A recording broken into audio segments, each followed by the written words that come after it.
Welcome to Orsha Wireless News 2016 coverage of Mobile World Congress. Malware attacks are increasing in Latin America, and I'm here with Gagan. He's president of mobile at Avast to discuss about that. So what's happening across Latin America with mobile malware attacking, increasing in smartphones? You know, Latin America is our fastest growing market. Brazil traditionally has been our largest market to date. We get over 12,000 samples every day.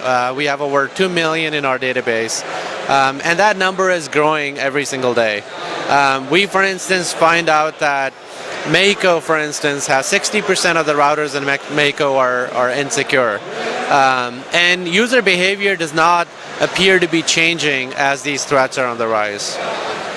So do you think it lacks a little bit of knowledge or education from users? Maybe because we are just switching from feature phones to smartphones? It is possible. So, for instance, we ran an experiment recently where we purchased some phones from smartphones from pawn shops.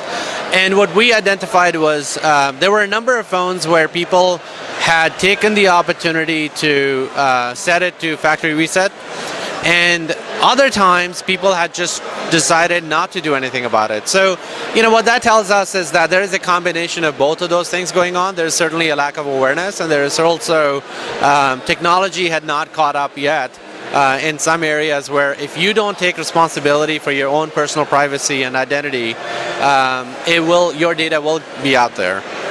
And this is a really serious subject, but I don't see people taking care of their security at mobile phones as they do in computer, for example. But if you think we have everything in our mobile, from banks to email or social media, and there are people that just don't lock the phone. So where is it going in terms of increasing numbers of attacks and this lack of security?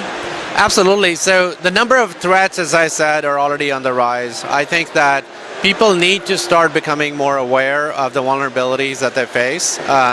We ran an experiment recently at Barcelona airport where we set up fake Wi-Fi accounts, and we found 2,000 people connected to those Wi-Fi accounts in a short period of 4 hours.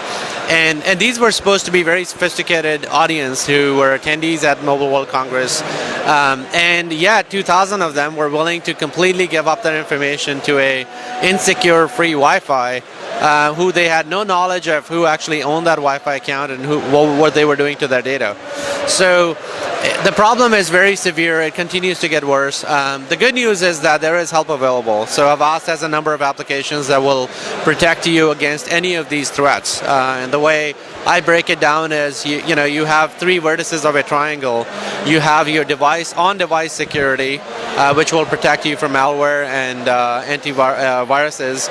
You have your physical security of the device. So we have an application called anti-theft, which, for instance, will allow you to keep track of where was the last place your phone was stolen or misplaced. It also allows you to securely wipe out your phone if you want to hand it from one person to another, or if you want to sell it. And the third is the more critical one, which is any device, any phone or tablet or laptop that you have, when you connect it to a open Wi-Fi that is insecure and you're not encrypting your connection, all of your information is vulnerable. So we found out in our experiment in Barcelona, for instance, 63% of the people were sending out personal information completely insecurely. And that is a very serious threat. And this experiment happens this week for the Mobile World Congress? Yes, so on Friday, as people were flying into Barcelona for the Mobile World Congress, we set up a number of fake accounts at the registration desk for MWC. So these were not just innocent travelers, these were people who were supposed to be sophisticated journalists and mobile executives and so forth. And 63% of those were sending traffic insecurely over a public Wi-Fi network that they had no idea who owned it. We talk about Latin America, but I'd like some heads up about comparing it to the worldwide rate. Is it really different? Threats in the region are larger than the rest of the world, or the level of unsecurity connections and smartphones are the same? Right. So no, we found out that there is, for instance, globally, there's about a 15% chance that you would encounter a unsavory experience on your mobile device. That could be a malware, that could be a ransomware, that could be malvertising. In Latin America, that number is about 10%. Now, a lot of it could, on one hand, you could think that mobile phones are perhaps more secure and there's fewer threats. On the other hand, it is actually a factor of how it is still a growing market and there just aren't as many devices just yet. But as those devices continue to grow, this threat will only grow further.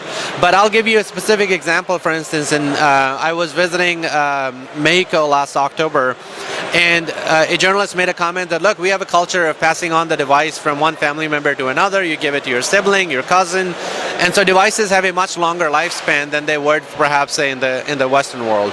Now, if you follow that trend, then people are not securely wiping their devices as they hand it over from one person to another.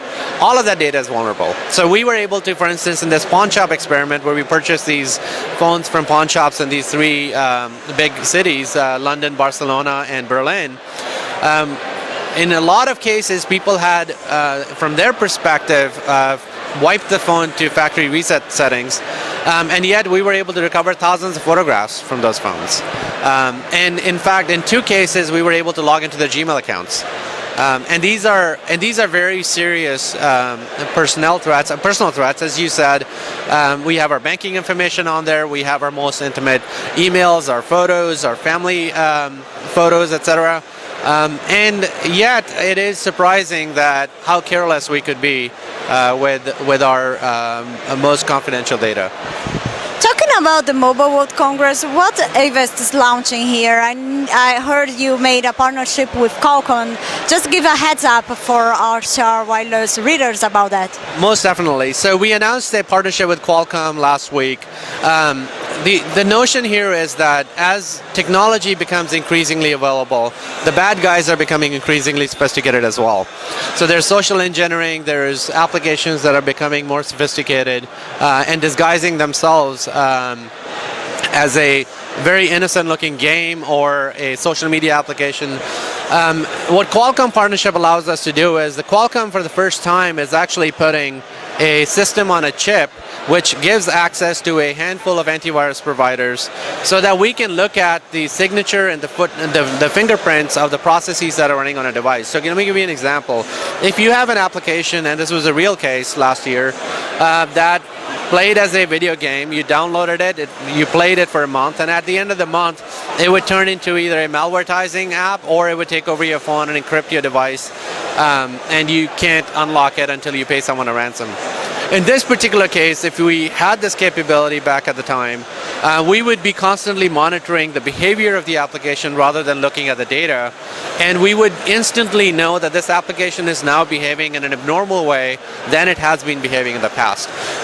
So up until now, the detection of bad software has been in large part limited to, we know this APK or this application file to be bad, therefore if you get this file you may be infected. But now we're actually getting increasingly sophisticated in looking at the vectors that we directly see on the processor circumventing the operating system, and we can make a behavioral judgment about this application being a bad actor or a good actor. Thank you a lot for this interview. My pleasure. Thank you. Stay tuned at arshawireless.com.